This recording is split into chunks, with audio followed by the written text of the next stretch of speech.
How you doing, everyone? My name is Ryan and this is Ade, and welcome back to another edition of Boxtalk. It's time for This Week in Boxing, where we give you the news, reviews, the facts from the past week. I'm sleeping off a hangover, so I missed a bit of last night's fights. So Ade's gonna be the one today give me a lot of the insight for the fights what I missed. Which ones? We'll just fly for it. Yeah. Okay, let's start with what I did see. Friday night, Adonis Stevens shows why he was elite, why he is an elite fighter, and I wouldn't say prove me wrong, but I wanted him to lose. Like I said, I wanted him to lose. I wanted to have a fighter that will fight other champions, but Adonis Stevens showed once again why they call him Superman. Yeah, I said in our preview that I don't think it was a good idea for Thomas Williams to have a fight with him. Yeah. Thomas Williams thought, obviously, I'm going to have a fight with Adonis Stevenson, and Adonis Stevenson, when he lands, he does seem to land with power, and I think he almost felt like a man angry. He's been forgotten about for the last year, let's be honest. With Andre Ward coming up, and he's missed all those big fights, big opportunities. And with Andre Ward coming up, it's not even spoke about him fighting Andre Ward. Yeah. It's almost like, okay, if Andre Ward beats Kovalev, they're the number one. Yeah. And he's even thought, wait, I'm the ring champion here. What about me? So he fought like a man angry and possessed, and I think it was a dominant performance. Yeah, I don't know what it means. This is the problem, I guess, what you mean. What does it mean? Because no one, you know that we're not upset me. The person that interviewed him after had a chance to ask him all the tough questions. It was like, just them kind of friendly questions. Ask him about everything. Didn't ask him. Opportunity missed. Like you said, the thing about it is that, okay, we could want him to fight other fighters, but the question is would he? Or is he? And the question is no. Let's be fair. We're looking at what, 2.5 years of wasted fights that could have, should have, would have. Where does he go now? We do know Kovalev and Ward are signed for November. Hopkins is obviously off the shelf. He was supposed to fight Pascal. Even if he fights Pascal now, Pascal is coming off 2 losses to Kovalev, so it takes a bit of the shine off it, but it's still a good fight. But that fight doesn't seem any closer to happening. Yeah, and you're right, the Pascal fight now he's been beaten up a couple times by Kovalev and beaten up badly. There's possibly a Bertabia fight down the line. Yeah. That's the only guy out there really that I think, sounds like a good fight. Other than that, you're right, he's a 38, 39-year-old that's in the wilderness and has missed big payday opportunities because he thought bigger payday opportunities would be with Al Heyman. Yeah. That's not the case. Yeah. So he's missed up a bit, but welcome back, Adonis Stevenson. No, welcome now. Superman-ish. Yo, good performance. Like I said, everyone's a little bit biased sometimes. When someone gets on your nerves, you want to shoot them down. You can't shoot him down. It was a great performance. Yeah, I agree. You know what I mean? Let's move forward to Saturday night, the matchroom card. Tyrone Nurse versus Tommy Coyle. This is one of the reasons why I love boxing. When that fight was signed, I thought Tyrone Nurse all day. This is going to be pretty one-sided. Tommy Coyle showed, and I'm trying to say, why he's a fan favourite. He's gritty, he's tough. He got in there and he made it a fight for what it's worth.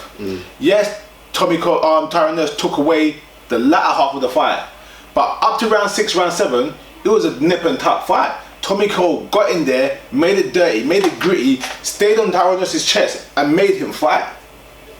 Yeah, I think we've spoken about Tyrone Nurse on this show once before, I can't remember, and I kind of said that I watch him and I see so much potential. And why they're holding him back, you said Tyrone? Yeah, while they're holding him back, and he needs to switch trainers. And I don't mean to sound negative, but he seems to, for all the wrong reasons, get into the trenches. I've seen all his fights. He's got the skills to stay on the outside and just completely box these guys' heads off.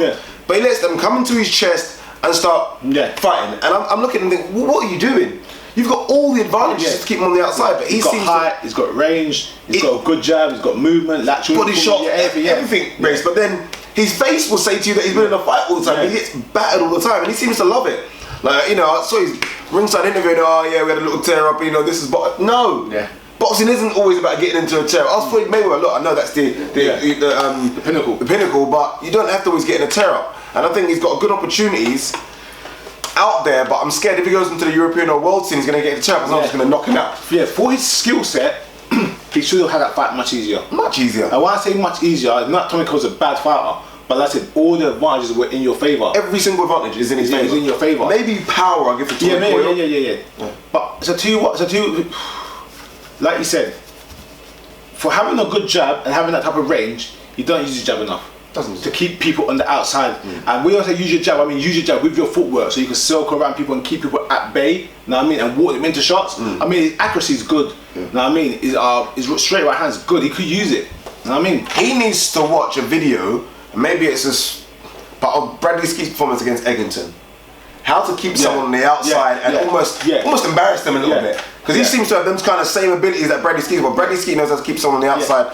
Tyrone could be a really good boxer. It's the composure. Keeping that composure. Nah. But a good fight though. Good fight. End for Tommy Coyle? Nah. No? Nah. It's taking a lot of lot of hard fights and everything. So I see what you mean. I mean, when I say at the end, I mean, it's almost like, you know, when you always talk about someone at TAVE or something. Tommy Coyle, I remember when he was fighting Derry Matthews, he was talking about potentially being one of the best lightweights in the country, going on to world fringe level, and now he just didn't win a British title. I mean, didn't win a British title. You know, and kind of feel like, I don't know. The difference is that he was in the fight and he was in the fight. Yeah, it wasn't a blowout. Yeah, it wasn't a blowout, and he didn't show signs of like. He didn't show signs of taking excessive, and you don't want to see signs. But I think he was a good performer. I think he could still hold his own against that type of crowd, that kind of caliber, rather than the guys above him now. Okay. Eddie Hearn said he thought Tommy Coyle won. Nah, what are you talking about? I thought Tommy Coyle nicked it. Nah, Eddie. Nah. Okay, Eddie. Remember that we always said promoter's a promoter. That's his job. He's gonna lie, cheat, and steal. That's what they say. Know what I mean? Let's move forward. Luke Campbell versus Mendes. Mendes. I like Luke Campbell, and he won handily, done a very good performance. But I was somewhat underwhelmed with Mendes, who seemed to have looked very relaxed, very good composure in the ring, good punch selection, just didn't throw punches. He just wasn't busy enough. I want to see Luke Campbell in with the best. I think he had potential. I think his ability. I think we could go further. And last night was a good victory, and he was doing well. But I don't know more about Luke Campbell after that performance because Mendes didn't do enough. Yeah, but I could put that down to Luke Campbell shutting him down. I saw Mendes put Luke Campbell down and thought this is an early night.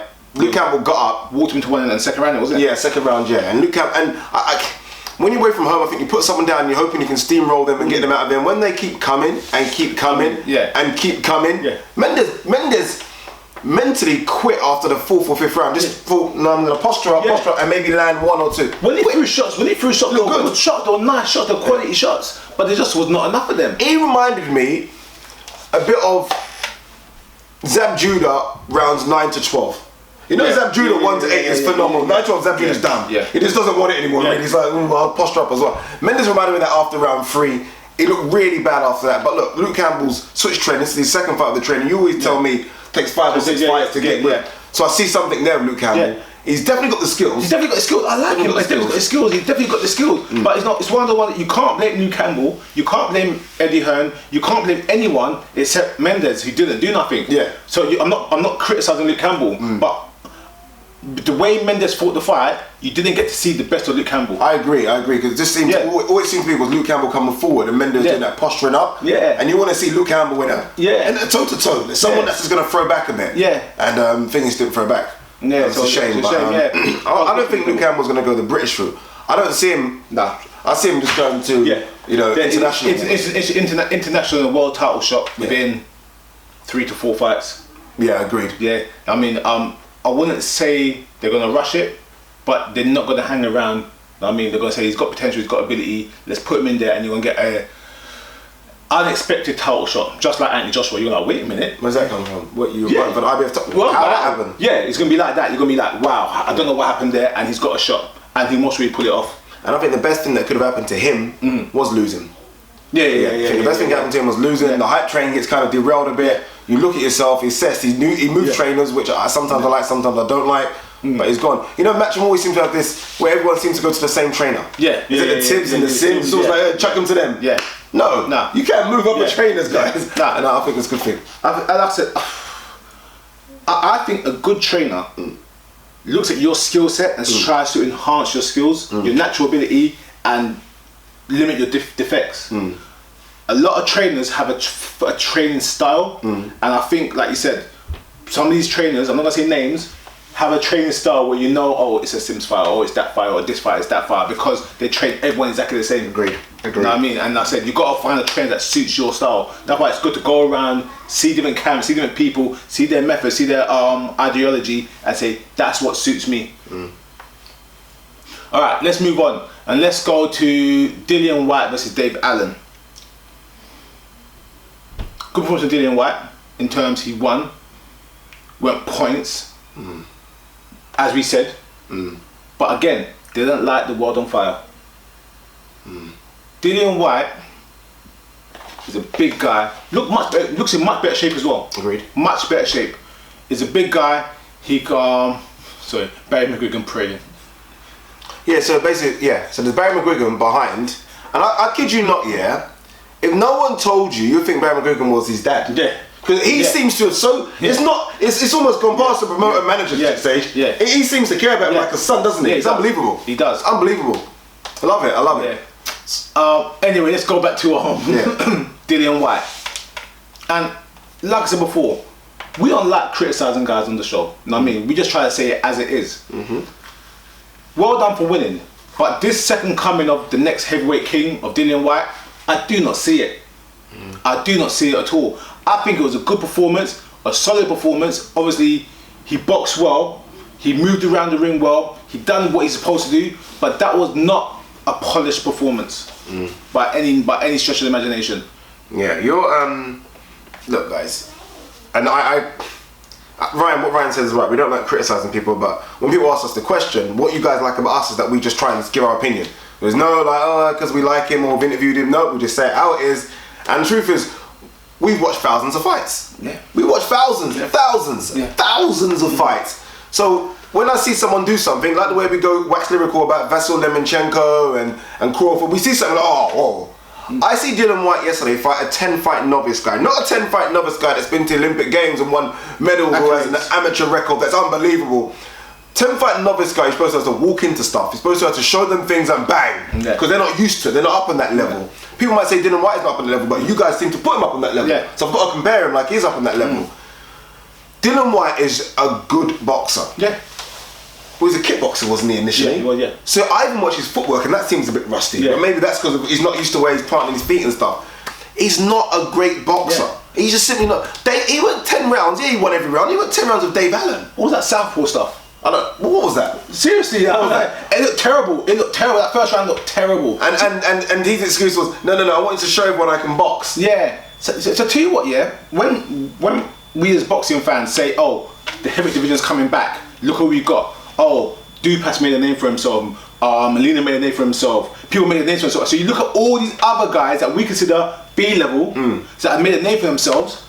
Do you know what's behind that? Yeah, he's behind those guys. He's behind those guys. He's behind those guys. Know what I mean? And that's when you say the division's on a resurgence, so you got all these other guys that you're watching, and we watch all the fights. I look at all the A-level guys, all the B-level guys, all the C-level guys. He's at the end of the queue. And think about it. Look, this Derek Chisora thing. Look, it's a crossroads fight, and I get it. It's a good fight, possibly. Derek Chisora lost 12 rounds with Kubrat Pulev. And lost by 4 rounds, I think. 4 and 3 rounds. Come on, guys. There's levels out there, you know. There are levels out there. Dillian Whyte is very good, but I don't see what he's trying to do in the ring. If someone says, oh, he's trying to work in the gym, I don't see that. I just see someone that throws, and then we'll use excuses after that will say that he was trying to show us his boxing skills. I'm not sold. I'm not criticising him.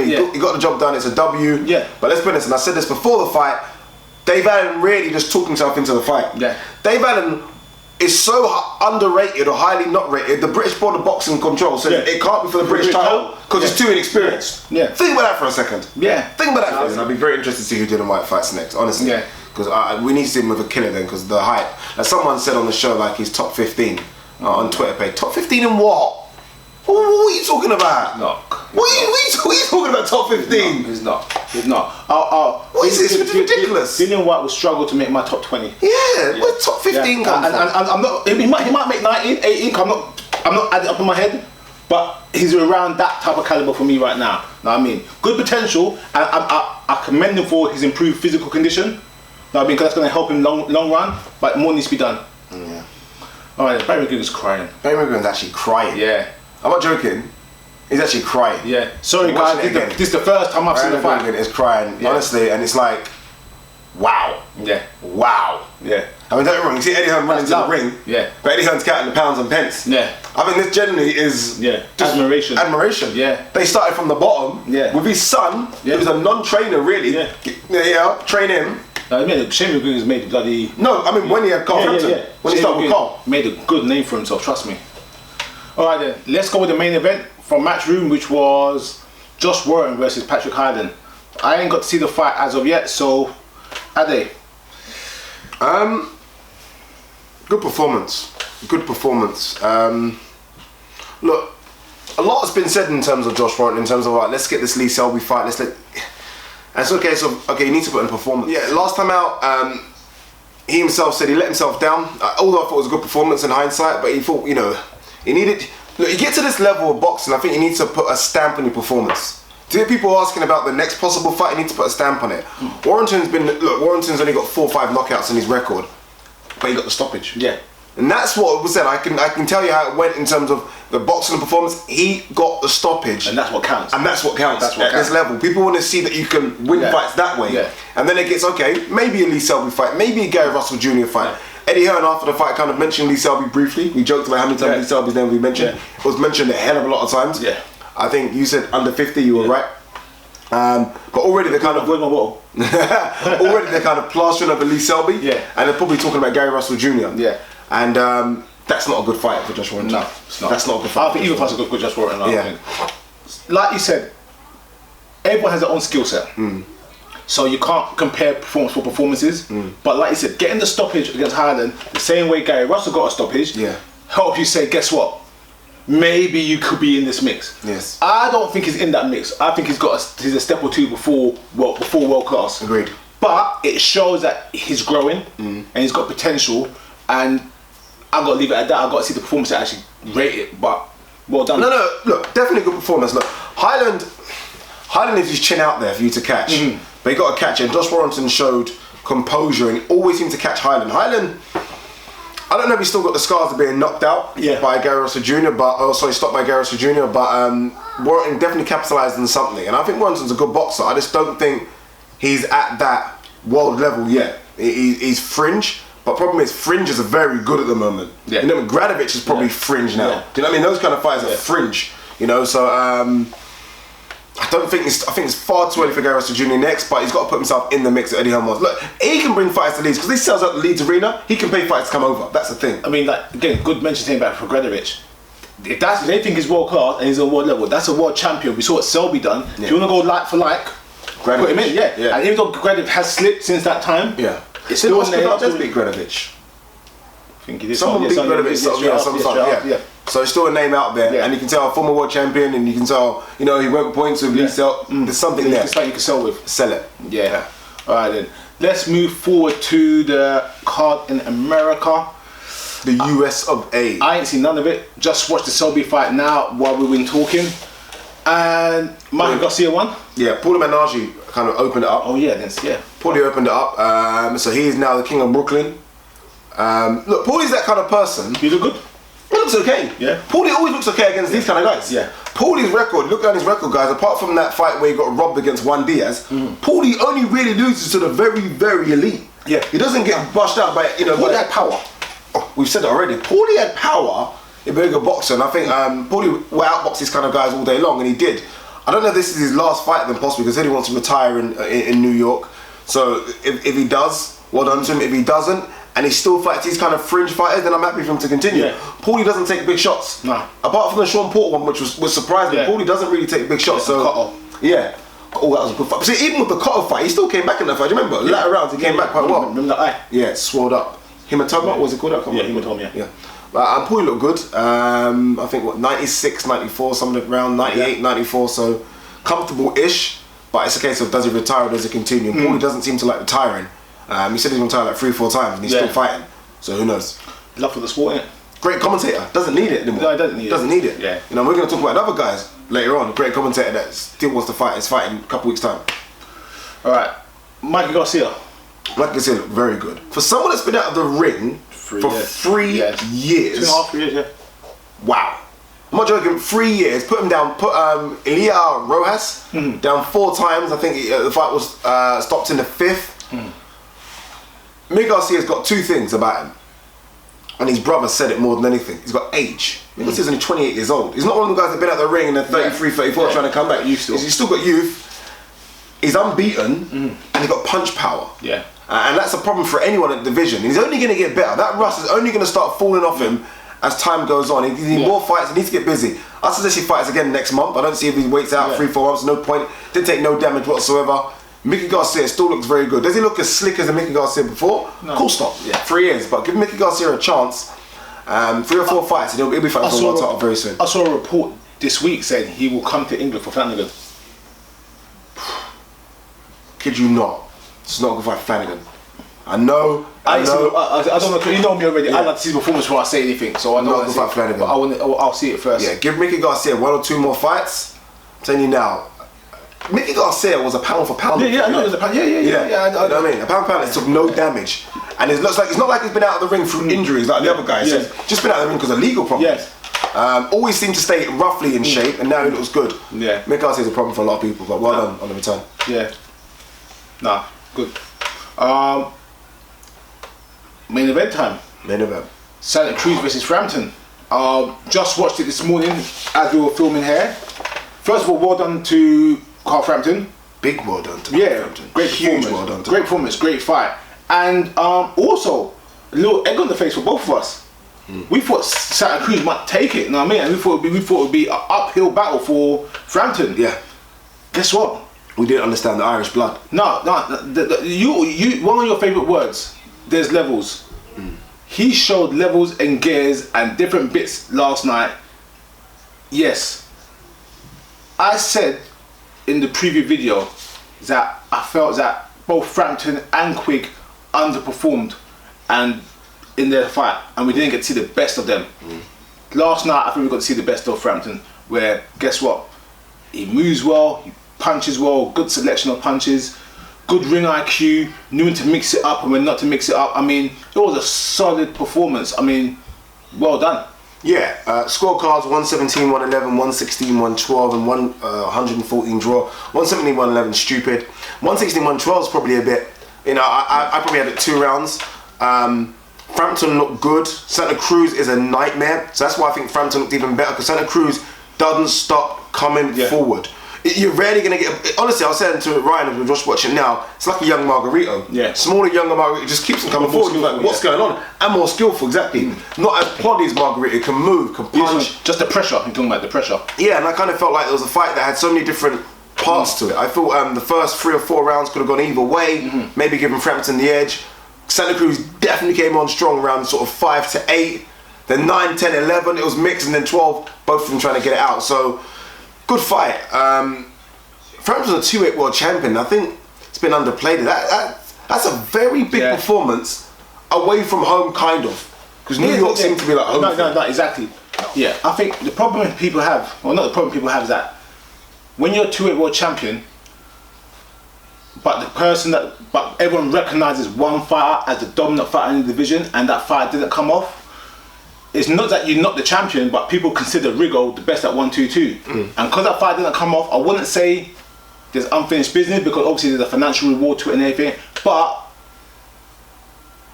you're not recognised as the man at that division overall. Kind of similar like when Chris Bird was a champion and Lennox Lewis was a champion. Chris Bird never gets the credit as being the heavyweight champion of the world, because Lewis was recognised as the champion of the world, and that was the God-given fact. As it stands right now, Frampton's a 2-weight world champion, which is well deserved. He unified below at 122 with Quigg, so he has his own respect in that division. But because the Frampton fight didn't happen, the Rigo fight didn't happen, it hurts him a little bit. Maybe.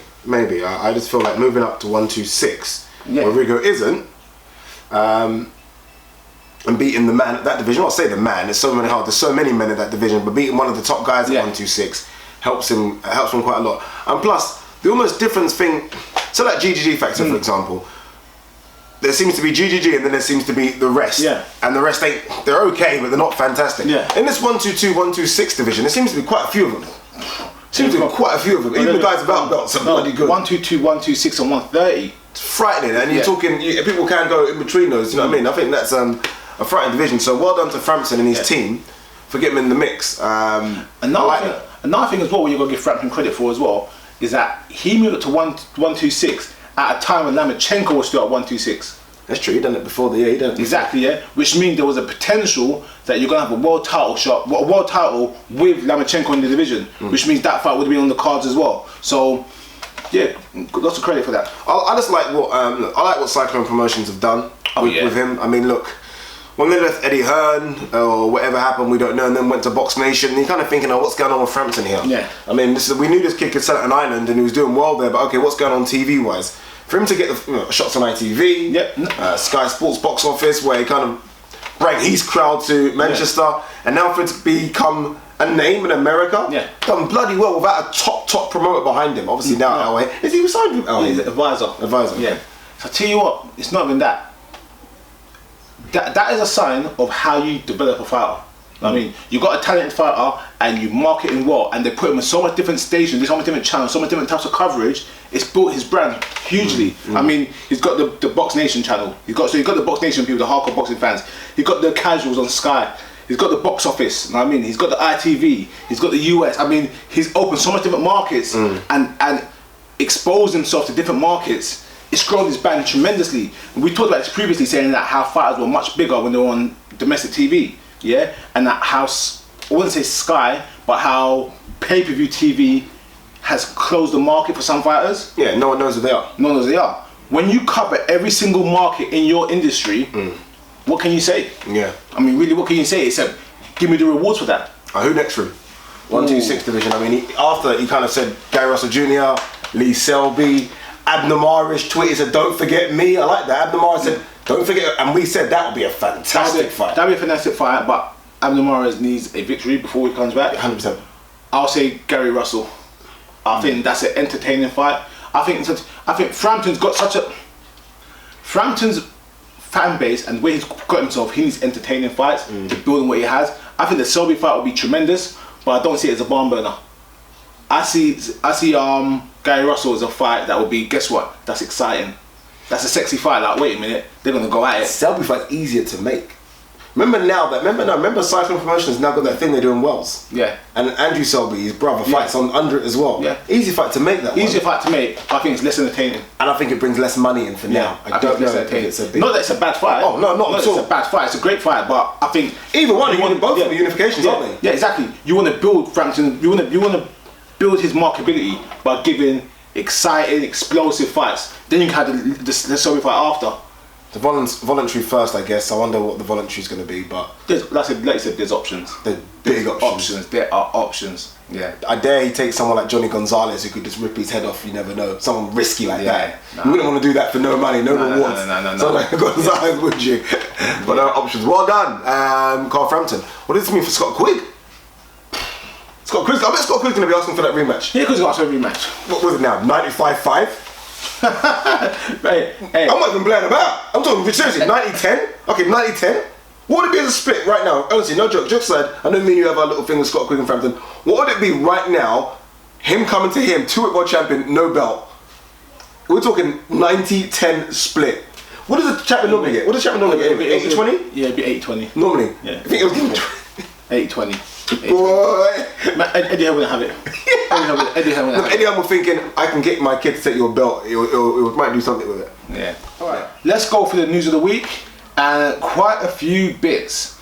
Let's start with Tyson Fury to sue UKAD over the alleged steroid scandal. As it turns out, UKAD are going to clear Fury and say that it seems to be trace value, i.e. what he took was contaminated with like a small amount. Maybe we talked about it before when they use the same machines to make vitamins and other supplements get contaminated. Yeah. And Fury's camp is saying this test allegedly happened last year, February, I think, and it wasn't announced till now. No one told him about it, and then obviously it got leaked, and obviously it's hurt his reputation. And they're going to sue. I think well done to Tyson Fury.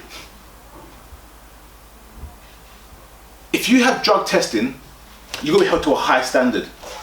You can't fail a test or have some sort of issue from sometime last year, 12 months ago, 15 months ago, and then try to enforce it now after the person had X amount of fights, 2, 3, 4 fights. I mean, if it's that low and it's such trace value, they should do the relevant test because it helps your credibility. Doing stuff like this hurts your credibility, hurts the agency, and same thing I said before with Kid Galahad.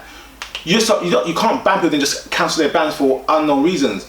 UKAD had a strong reputation, and I think the Kid Galahad situation and the Fury situation now has hurt them big time. Yeah. Why is this? Okay, is he on a ban? No, not ban. Who leaked the story? So the Mirror. Yeah, the Mirror or Sunday. The Mirror. Yeah. Why are you suing UKAD? They haven't said anything. They've not said you failed the test. Well, they haven't come out and said you failed the test. Obviously, they sent him a letter and obviously we're looking into it. But obviously, like I said, the test was in February last year. Yeah. February or March last year.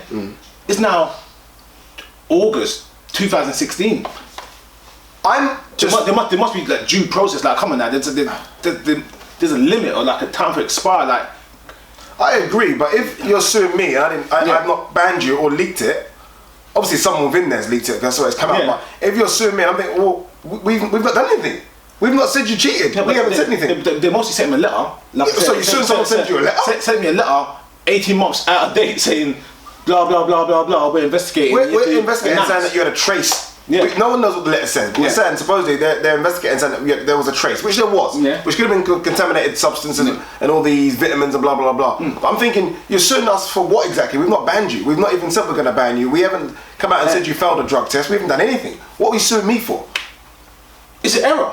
It's an error. You've got to be held accountable for, okay. Well, for a letter? I'm not a person. The paper. I'm not a person that thinks that everyone should be sued for anything. You know what I mean? People get sued in this world for a lot of rubbish. You know what I'm trying to say, yeah? But I'm saying that if you make an error and you don't know and you start putting things out there or sending letters out, whatever, and the information you have is extremely old and you don't know the actual reasons why, you should be held accountable for it. Because, like, okay, if this trace value was so low, they could have been looking into it, whatever, blah, blah, blah, or just say, guess what, it's past its date. That should have been addressed back in April, May last year. So not now. So, yeah, okay, but the same thing. So, okay, say you got the letter in March. Yeah. He would still be suing them. Say they came out and said you failed the drug, he'd still be suing them. No, but so what is he suing them for? A late letter? But then, I don't know what is it. I don't know what the terms are. Seriously. But I think you should be held accountable for when you make errors of that significance. If I got a letter, if I'm an athlete and I got a letter from the UKAD saying I had a trace photo of, I'm speaking to them, you're suing Tyson Fury because it came out in newspapers. That's what you're suing for. You're not suing UKAD, you're suing because of papers. Sue the papers. Good point. We'll see. We'll see how that plays out. Just a quick one, which made me laugh when I read it. Canelo said, I didn't duck GGG. Why? Look who he's fought. He's fought nobody. I just thought, why carry on this story? Because to be fair, it's not him. He's getting every time he does an interview. Someone asks him a question, and he must be getting very annoyed by these questionings. But some people just keep asking him these questions, and I feel like as much as we say he's the leader of his camp, so many advisors will say don't take the fight, don't take. I think Canelo will fight GGG. I think the man in him, looking at him, he seems to have this anger in him. I think he's a fighter. I think his advisor was saying don't be stupid, not yet. Yeah, see again, like I said, I also feel that you are the head of your camp. You should be the person that obviously is the lead on the decisions made in your camp. So I do ultimately blame him. But like I said, sometimes you've got to let sleeping dogs lie. The more you talk about something, the more you make it an issue, the more it hurts you or it looks bad on you. What if you keep asking? Yeah, but unless you tell reporters don't ask me about GG anymore. Yeah. then that's it. I remember like Cotto thing said no more GG questions. Unless he says that. Yeah, I remember that. Yeah. But it worked though. He got no more GG questions. The way he looks at people like. All right, then let's quickly go. Amir Khan. I don't know where to start with Amir Khan. We've talked before about Amir Khan's mouth, and we've said Amir Khan needs to have a publicist to actually read what he says or give him a list of what he should say and what he doesn't say. Amir Khan has gone on wildfire this week. Have you seen half his statements this week? Alright, I'll tell you, I've been reading a few of his statements this week, yeah, and here's what he said. These are all separate little bits, yeah, from the week. First of all, Amir Khan wants Garcia for January, yeah. Canelo weighed 187 pounds when he fought. That's why he lost. Bob Arum is bitter over and he won't let him fight Pac-Man. He's gonna fight Conor McGregor to prove he's a real man, and he also needs 6 months training MMA to fight Conor McGregor. That's 5 individual things he said this week, all which have little to no relevance. Which one you want to start with? First of all, I've got to disagree with you a bit. Go on. And it's the bit about him having a public. I like the fact that we hear real stuff from these people and they're not robotic answers. Hence why we love Tyson Fury a bit, even though he's a bit crazy. We think at least we're hearing a real man talk, not someone that sounds like someone's got a microphone in his ear saying, "Don't say that, say this." I saw a couple of those statements, and it's hard because they're not statements. Someone asked him questions. Yeah, okay. And he rebutted the questions. A couple of those, like they asked him about why is your name not being linked to the Pacquiao fight. You guys have been talking about, and he did say Bob Arum says it's a bit. I get that. The Conor McGregor stuff is silly. Canelo excuse is silly, but I like the fact he talks. I like the fact he talks. Not many of these boxers talk. Alright, so you're the interviewer on Amir Khan, and the interviewer goes, "Alright then, Amir, you talked about this MMA stuff. What do you think about fighting Conor McGregor?" I want to prove I'm a real man, so I'm going to fight him. That is not that statement to prove I'm a real man. You get my point? Yeah, but that's just a dig at Mayweather. Yeah, I mean, like Floyd. Yeah, I mean, it's a funny statement to put out there. And what I'm trying to say is like, no one doubts any fighters. I'm a real man. You know what I mean? It's like he needs to slow it down a bit. And this is the thing with Amir Khan. Like I said, like him or hate him, he does do good press clippings and he does say a lot of things. But sometimes it just comes out so reckless. I want to prove I'm a real man. Oh, I only need 6 months to fight it. Oh, Bob Arum said this. Oh, Pacquiao said this. Oh, it's like me. That's all you seem to get. I'm on the fence with it. Because I look at boxers right nowadays, and when I see interviews, I yawn after about 20 seconds, and I think, oh God, give me a break here.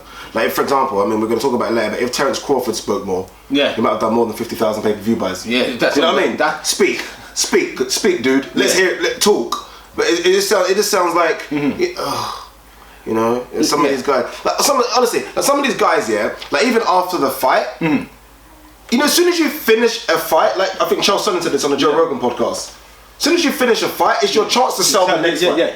And some of these, who do you want to fight next? Whoever my management said I should fight. What? This is your opportunity. We have. There's a 20 million people watching you. I mean, what 20 million? However many people. People paid money to see you. And you should be. So I like Amir Khan. He's a bit reckless that he'll say, "I'll fight. I'll give me this person, that person." But don't worry, I can understand what you're saying. But at least he speaks, because now boxers have become robotic. Guys that just seem to, I'll fight whoever my manager puts in front of me. I'll speak to Eddie Hearn. I'll speak to my trainer. Shut up. All right. Then. As you mentioned, it was next on my list. Rumored has it that the Terence Crawford Victor Postal fight done 50,000 pay-per-view buys. We predicted weeks ago it's going to be a bust, but let's be fair. I didn't think it that big. Didn't think that bad. I didn't think that low. I'll be honest with you, I was thinking 6 figures at least. Thinking 100,000 at least. At least. And looking at it objectively, there's no positives in that. We laughed and we criticised the GEG numbers. Because they said it was originally sounding like just under 300,000. Lower. Then it was 150. Lower. Then it was maybe 90. Yeah, and it kind of stuck around 90. Yeah, 90. And we thought, this is ridiculous. Yeah.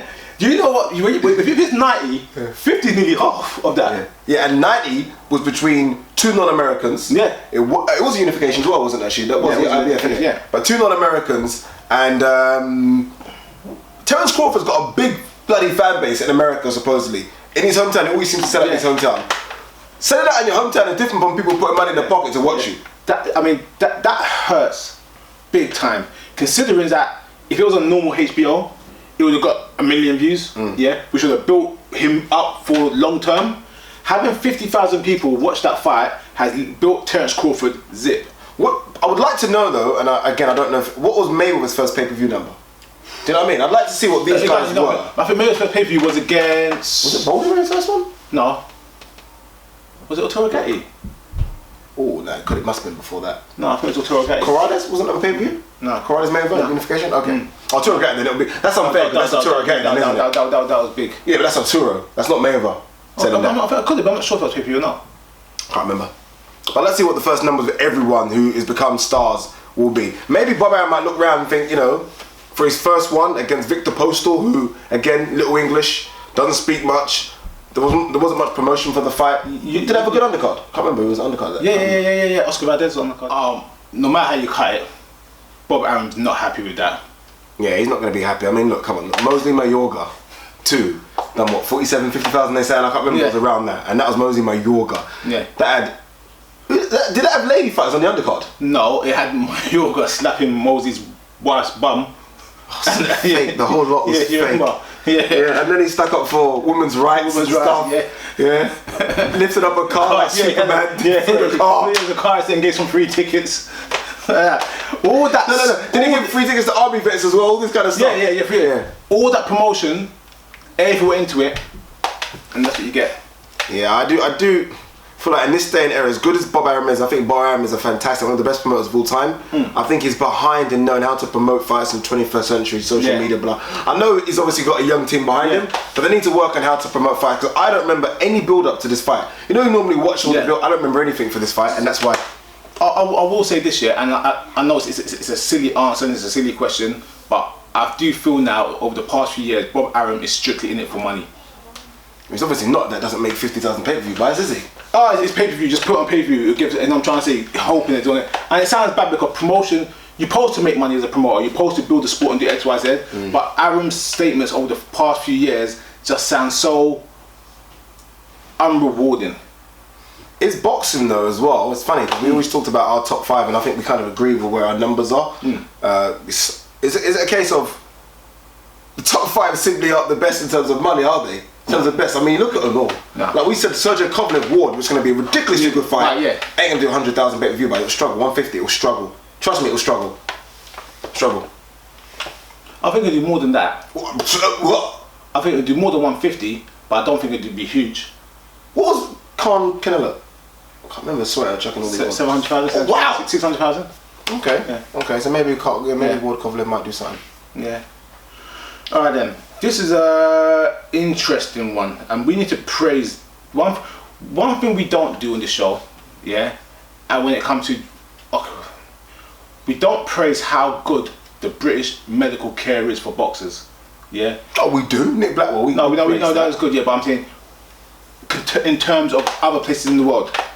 Okay then, Mohamed Abdusamanov, who fought Mike Perez and got injured with a brain bleed, is suing the New York State Athletic Commission because after his fight, he walked out of the arena, threw up, in front of everyone, kind of felt woozy, and then caught a New York taxi 15 minutes to get to the hospital in a cab. No ambulance, no medical care, no nothing, and that is a underlying factor that added into his current medical condition right now, where, as you know, he's not very well still. There was no care or no duty of care for him after the fight, and even though there were signs that he was in distress, nothing was put in place to help him. Yeah. What can we say? Don't know what to say. It's ridiculous. I don't know what to say. Yeah. It's ridiculous. It's almost.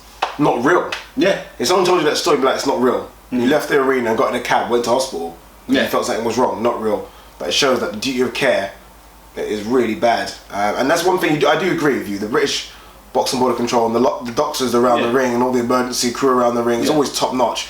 Even at some of the small shows I've been at, York will bet from the ring, you see them all there, ready and waiting. I mean, in the UK, someone gets a bad knockout and they're instantly in there, like, just double check him quick, I'm trying to say. And then the opposition are just quiet, fans are respectful, they go quiet. But yeah, it's a shame. It's a massive shame. Can you imagine if a boxer in the UK was walking out of the arena or in the dressing room and threw up and was feeling a little woozy? They'll be all over it instantly. Yeah. I mean, you wouldn't have to get dressed, go outside, wait for a cab, pull up a cab and say, take us to the hospital, mate. Yeah. Know what I mean? I agree. Whatever hopefully he wins and gets a whole lot of money, because his life and his family's life is changed forever. It'll never be the same. The ARBA is going to be reviewing all the steroid tests historically for the Russian athletes. This Russian steroid scandal for the Olympics and the Russia's actual place in the Olympics is going full force. And I don't want to be devil's advocate, but I think they should be focusing on what's actually currently going on now, not historically and going back and checking other things. Because if you're going to do that, it will only be fit to do it in all countries. Because we do know there's other countries, as you mentioned about the Jamaican team, as we know about America, and we know their history as well. Let's go back to Flo, Joe and everyone, that they have mysterious tests. I don't think it's fair to go back on one country and don't go back on the others. Yeah, I categorically 100 trillion% agree. I think this is almost becoming political more than anything. Because there's some, I'm a sport junkie and I've watched some people do stuff in the athletics. I'm like, nah, they're not Russian. Yeah. Do you know what I mean? They're not Russian. Yeah. You know? So I think this is getting silly. And another thing I thought about this as well. If I am the Olympic Committee, the IOC, and I'm paying WADA millions to do the testing. WADA get paid ridiculous. Guys are a private company. I think a lot of people seem to think these are government issues. WADA, USADA, all private companies. So we're paying them, and you're telling me WADA, I'm the employer, I'm the Olympic Committee. WADA come up to me and say, okay, you guys passed in 2008, they're fine. And they passed in 2004. No, they're okay. Oh, wait a minute, you tell me now you retest them and they failed in 2012? WADA, you didn't do your job. No, but you're not good enough at your job, WADA. Now, I get that you're going back and WADA is saying we've caught them now. We've caught them 8 years later. Well, your technology's only caught up to 8 years ago. Sorry, you've not done your job, WADA. And I think people need to start looking at you because you're getting paid millions to do the testing. So remember this year, we talked about Gabe Montoya. Say that again. Remember as well, we talked about Gabe Montoya as well previously. That WADA, the World Anti-Doping Agency, it sounds like a government, it's not. It's a private company. No, it's not. No, I mean, so this thing I was saying earlier about the UK AD, you've got to be held accountable for your actions. Know what I mean? And yes, mistakes will always happen. Know what I'm saying? Every job, every person in the world makes mistakes. Know what I'm trying to say? It happens. Know what I'm trying to say? But you have to be accountable overall for bad service. Yes. That's what I was talking about. And it seems like WADA have been almost removed from this. And it's always Russia's fault. Sorry, you're the testers. Yeah. You catch them. Exactly. You catch them, 8 years, and now you want to go back? You're right. Why go back? Stay on focus on the future. Go back and focus on creating something to catch the guys now. Not go back and say, we told you so. Focus on the guys making new steroids. Know what I mean? Because that's employ Victor Conte. Employ Victor Conte. Listen, if they employed Victor Conte, we might not have no runners. And Margaret Goodman. Well, we have no Olympics then. No, seriously, employ people that actually know what they're talking about. Olympics will be 10 people. Yeah. And they need to hire that other guy, that other dude. What's that other dude? The Memo, the guy that done the. Remember he injected himself to show how he could pass the test. Yeah, it's true. Yeah. When you got a guy on YouTube injecting himself with steroids and says, "Here's how I'm gonna pass it." Watch this. That's when you say, "That's the guy I want to hire." Know what I mean? Picking on Russia. Yeah. Ridiculous. Seriously. Yeah, man. Yeah. I mean, we want clean sports. We want clean athletes. Know what I'm trying to say. But like you said, it's clearly now a scapegoat. Know what I mean? Political thing. Yeah. And it's making one country or one set of group of people look like it's a history of cheats. When I could say categorically, I know and you know and you guys know. I didn't. I'm trying to say, America done the same shit. Yeah. Frank Warren says the WBO has ordered Flanagan versus Verdejo, what we talked about last week. Yeah, that fight is possible for October/November this year.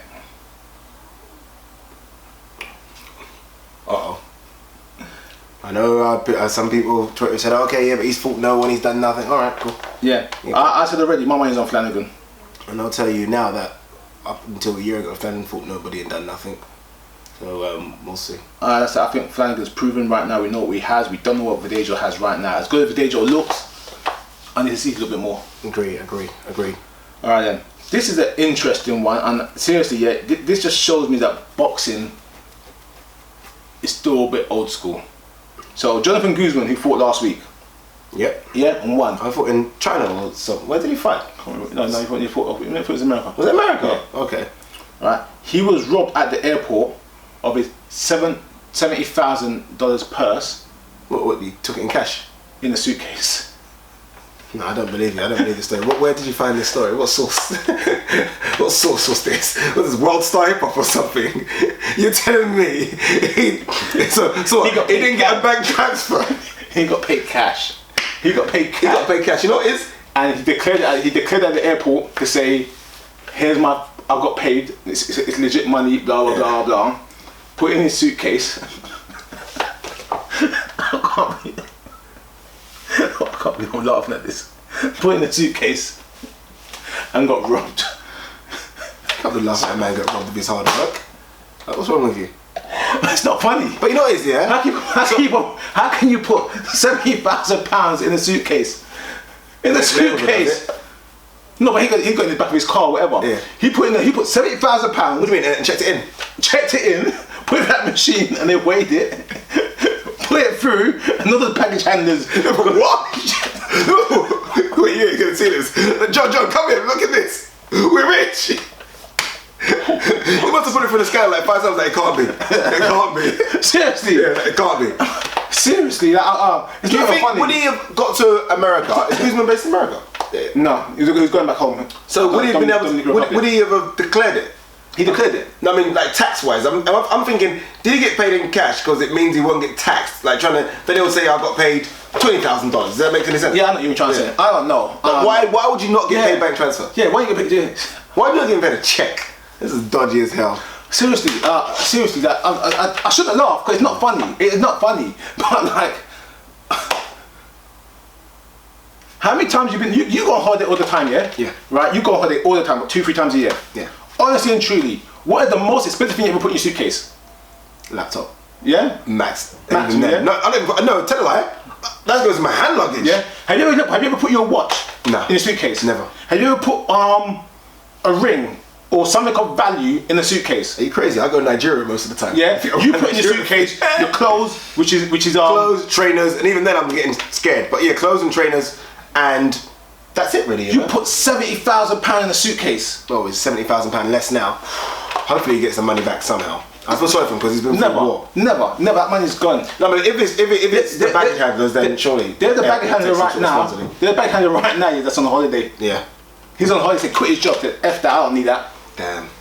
Sorry, Guzman. Money. Yeah. Talking about money and sort of fighters' purses. You know, Dave Allen got paid like 10 grand yesterday. I mean, obviously he probably got like 20 and then trainer, blah blah blah. He left for £10,000 fighting Dylan White on short notice. Co-main event on short notice. Why take the fight?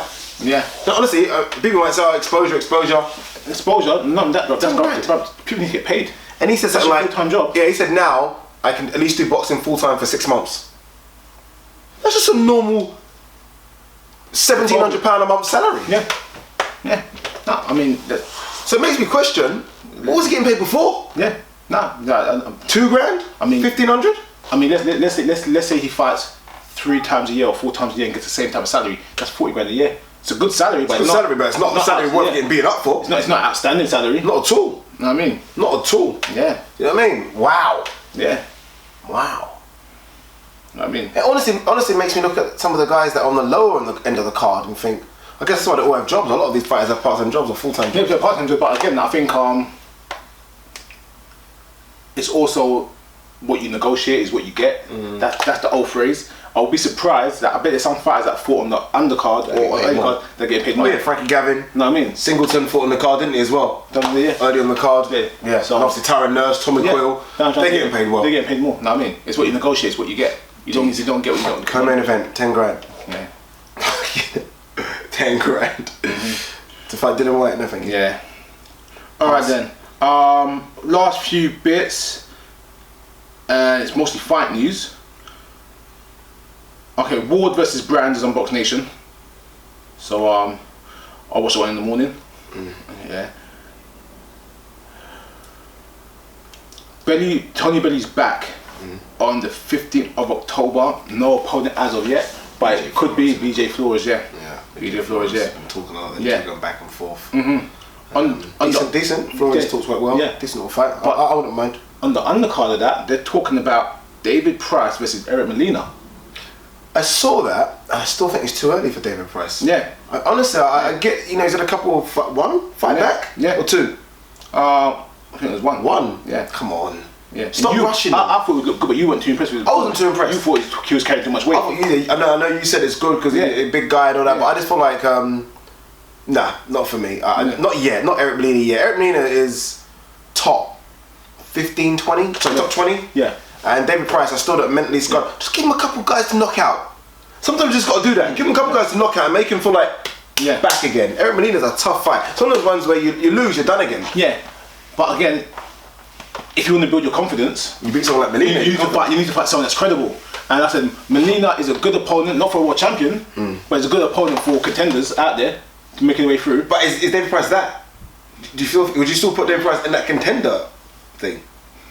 Here's what I will say about David Price, and yes, he's got flaws, but the Tepper loss, especially was cheating and should have been on the ban before, I think would be a huge confidence booster to know that guess what? Yes, I got lost, yes, I got knocked out badly, but this guy has been cheating for years. What about David Price versus Dylan White?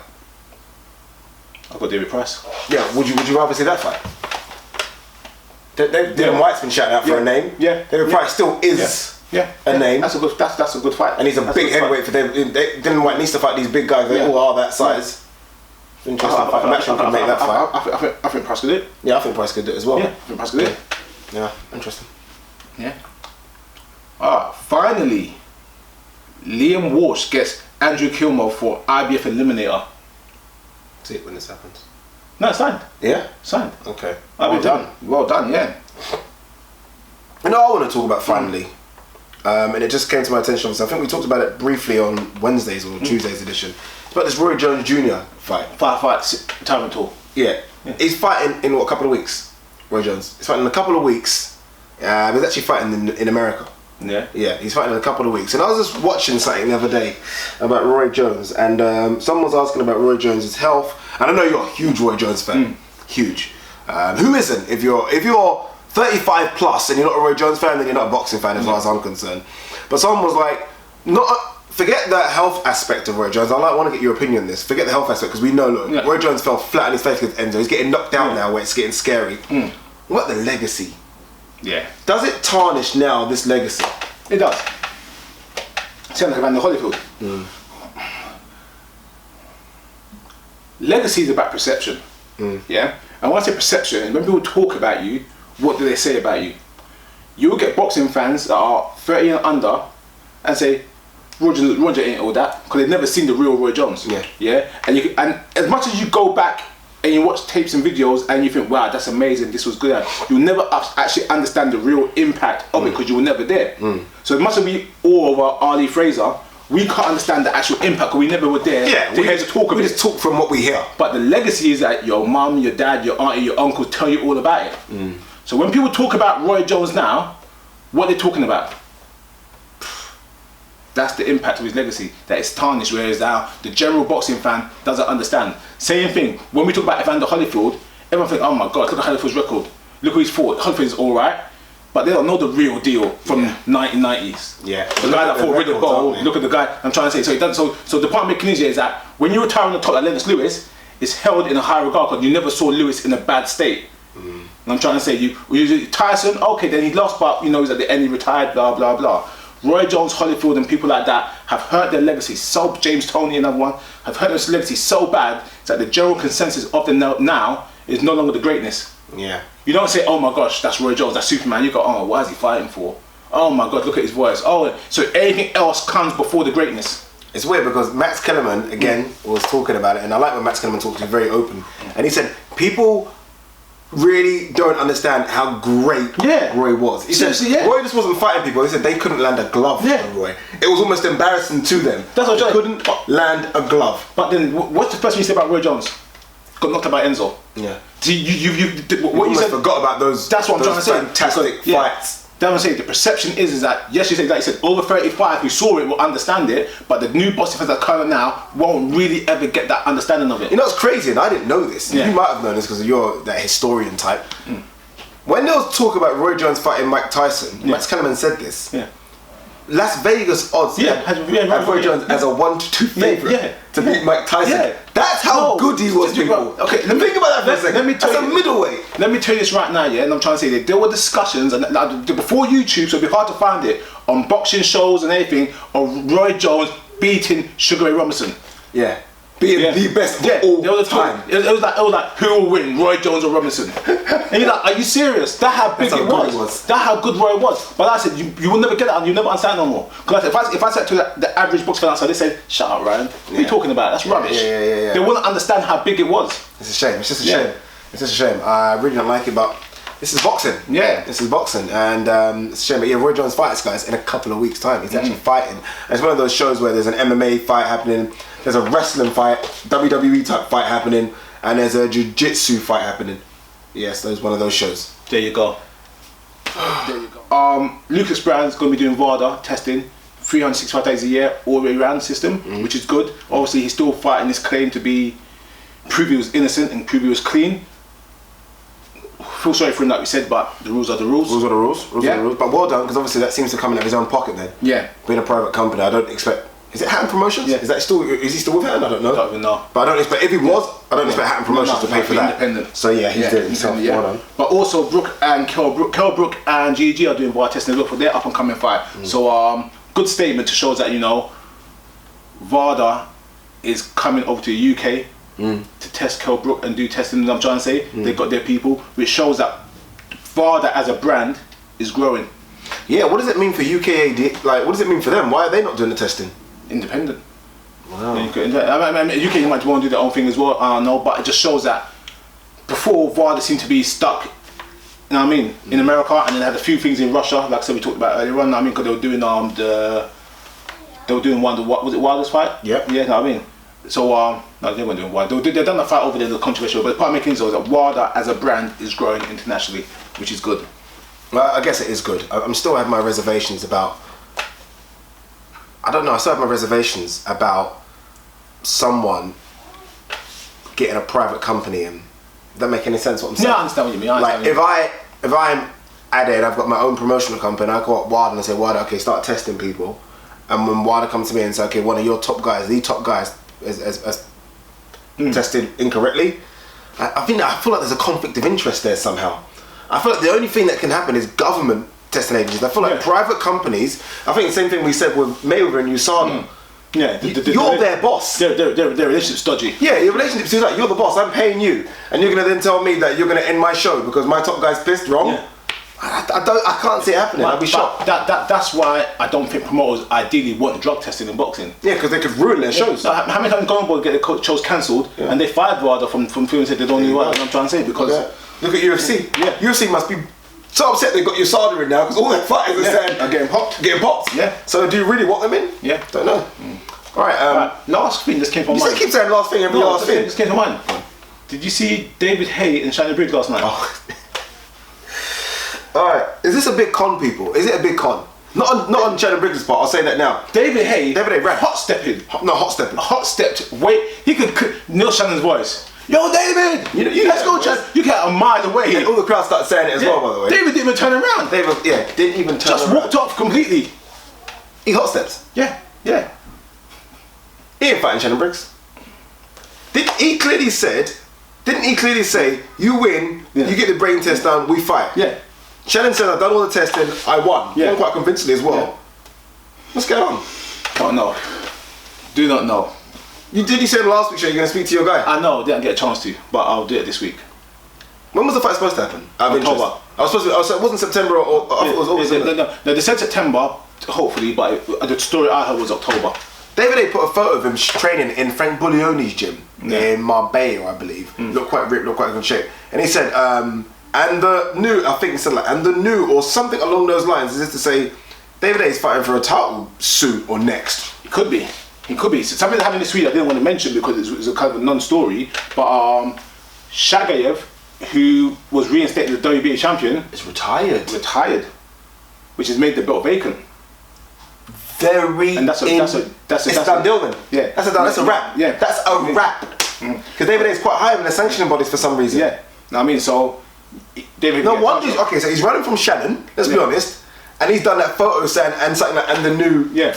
David A's got and Shagayev retires, and he's got history of WBA as well.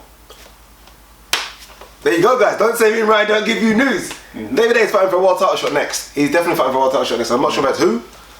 Yeah. Who would he be fighting? Who would David A fight for a vacant title? Who's our well, let's be fair. Lucas Brown was highly ranked, and so was Shagayev. They're both out of the rankings, so you get the third and fourth. Know what I mean? Well, everyone jumps up. Everyone jumps up one, and the WBA doesn't have the best ranking system overall. So David A, you're number 2 now. Yeah. Oh wow. Okay. There you go. Didn't the bodybuilder guy he fight had like a number 7 ranking? Yeah. A number 8 ranking? Yeah. So there you go. Even the Cobra was quite high up. Yeah, that's what I'm trying to say. So interesting. Yeah. Oh, okay. That is breaking news. Yeah. Good breaking news. Any fights next week? I'm not actually sure. First week of August. When's Brand Ward? Mid-August. Is it mid-August? Okay. So. Alright, cool. So like I said, I'm still catching up from this week. Know what I mean? Alright, there you go, guys. Regardless, well done in the end to Carl Frampton, the Jackal, 2-week world champion. And where do you guys have him now in your British rankings? I think a lot of people still have Tyson Fury number 1. I get that. You beat the king, but where do you have him? Quickly off your head. I know it's difficult. 2-week world champion. Both wins have come away from home. Both wins have come against unbeaten opposition. Let's not forget that either. On a pound for pound level? On a pound for pound level. Do you have him above someone like... I have him top 3. Let me hear this. So I'll have somewhere along the line, not in any order, pound for pound. Yeah, pound for pound. Kell Brook, Frampton and DeGale. Kell Brook, Frampton and DeGale. Not Fury. Fury's just out of it, pound for pound. He's a heavyweight champion, he's a heavyweight. Yeah. But pound for pound skill, I think Fury's just out of that. He's got a bigger win over Vladimir and everything, but I'm talking about skill, actual boxing ability, skill, pound for pound. I'll put those 3. You hit him above Selby in terms of skill. I'm not trying to get you stuck here because I'm asking you. Yeah, above Selby in terms of skill. Yeah. That was a good performance. I think pound for pound, not. If you want to do British rankings as who's the best British fighter. Okay, let's do that then. Rankings slightly different, but pound for pound. Sorry. Rankings. I think rankings.